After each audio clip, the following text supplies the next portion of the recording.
लगातार बढ़ते विरोध प्रदर्शनों और हिंसक झड़पों के बीच केंद्र सरकार ने कानून व्यवस्था बनाए रखने के लिए सीआरपीएफ और आरएएफ की 24 अतिरिक्त कंपनियां तैनात कर दी हैं। सुरक्षा कारणों से 16 मेट्रो स्टेशन अस्थायी रूप से बंद किए गए हैं, जबकि प्रदर्शनकारी और विपक्ष अपनी मांगों पर अब भी अड़े हुए हैं। नमस्कार, मैं हूं पर्ली और आप देख रहे हैं आपका अपना न्यूज चैनल सत्य सर्मा।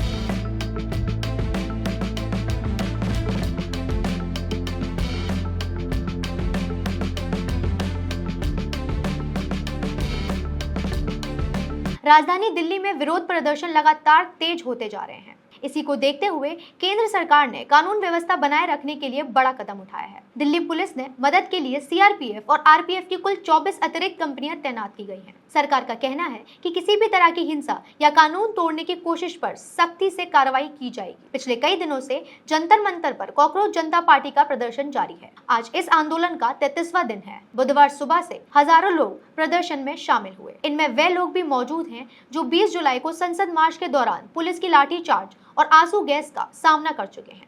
पिछले 2 दिनों में प्रदर्शनकारियों और सुरक्षा बलों के बीच कई जगह झड़पें हुई। कुछ स्थानों पर पत्थरबाजी, वाहनों में तोड़फोड़ और हिंसा की घटना भी सामने आई। इन मामलों में दिल्ली पुलिस ने अलग अलग थानों में 10 एफआईआर दर्ज की है। प्रदर्शनकारियों पर आरपीएफ के जवानों पर हमला करने, सरकारी संपत्ति को नुकसान पहुंचाने और सरकारी काम में बाधा डालने जैसे आरोप लगाए गए हैं।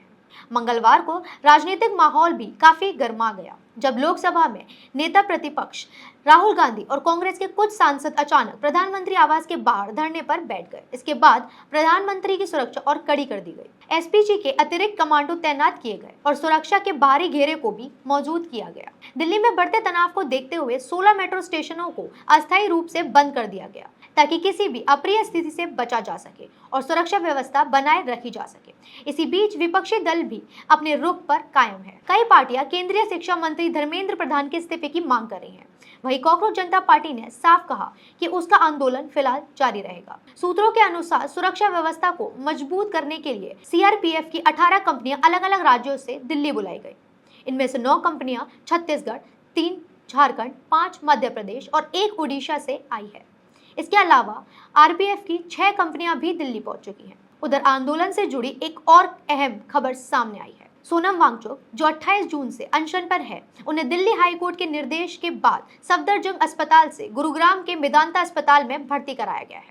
मंगलवार देर रात तक केंद्रीय मंत्री जेपी नड्डा और जितेंद्र सिंह उनसे मिलने पहुंचे। हालांकि सीजेपी के प्रवक्ता सौरभ दास ने बताया कि दिल्ली पुलिस ने उन्हें सरकार की ओर से बातचीत के लिए बुलाया था, लेकिन उन्होंने यह प्रस्ताव ठुकरा दिया।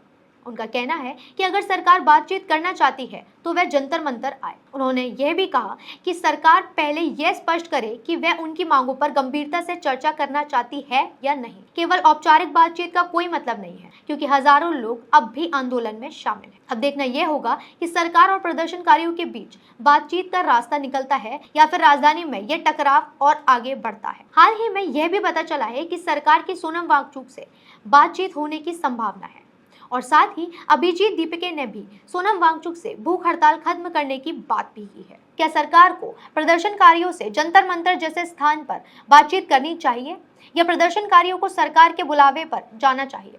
आपके अनुसार कानून व्यवस्था बनाए रखने के लिए अतिरिक्त सुरक्षा बलों की तैनाती सही कदम है या इससे प्रदर्शन के अधिकार पर असर पड़ता है? अपनी राय हमें कॉमेंट्स में जरूर बताएं और जुड़े रहें हमारे साथ हमारे चैनल पर। इस वीडियो को लाइक, कॉमेंट और शेयर करना ना भूलें।